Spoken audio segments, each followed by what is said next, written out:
Look, speech is only the shadows, it's not the reality. It's like the myth. The myth is not the physical, it's a story.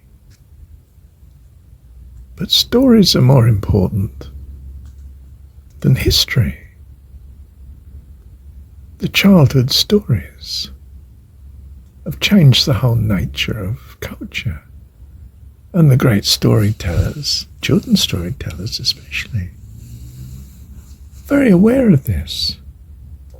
They used it as the channel by which they would fashion the future world, whilst others thought they were changing the world by conquest and great exploits and inventions and building big companies. The storyteller knows that he's there at the childhood level, teaching what the future generation will be and able to understand and do. I used to hold fiction in incredible contempt. I wanted reality, not fiction. I want to know what people are truly like, what to expect, what features, not some fiction on the television of characters that are playing the part. And of course I was sold on Plato's contempt for actors. You know, they were wrecking their persona, their personality by putting on all these different masks. It was a terrible corruption to be involved in. But this was a great shock to me because I longed to be an actor before I read Plato. And suddenly, that is out.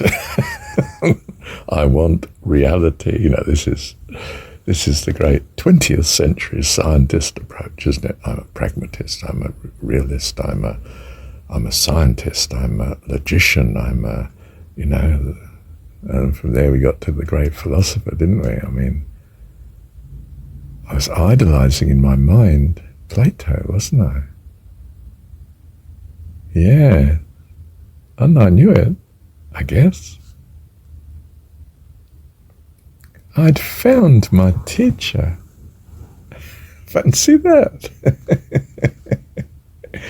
We missed each other by 2,000 or 3,000 years, but that didn't matter. I'd got the words. The words were what counted. But the words are not in themselves the reality, the spirit. The words are only traces that hint at, I know what he's getting at. Yes, I know that. I recognize that. Yes. And I read it my way, of course, according to my experience. You read it your way. Pick up something slightly different because your background's different. Words don't mean the same to all of us.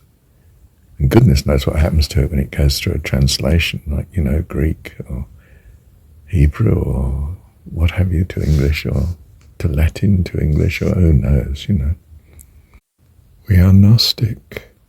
You can't not be Gnostic if you want to know God. He doesn't appear in physical form and live with you and teach you at school.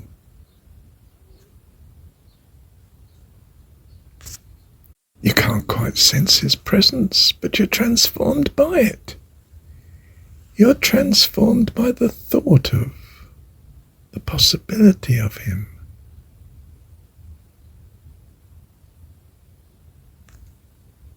We are born of God. He is our dad. You prove it to yourself very easily. Live as though it's true. Practice it as though it's true. Thank him for every good thing. Trust him for everything. Even a little practice. You'll know the way to go.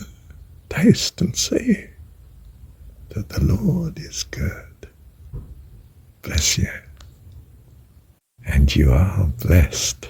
Thank you, Dad.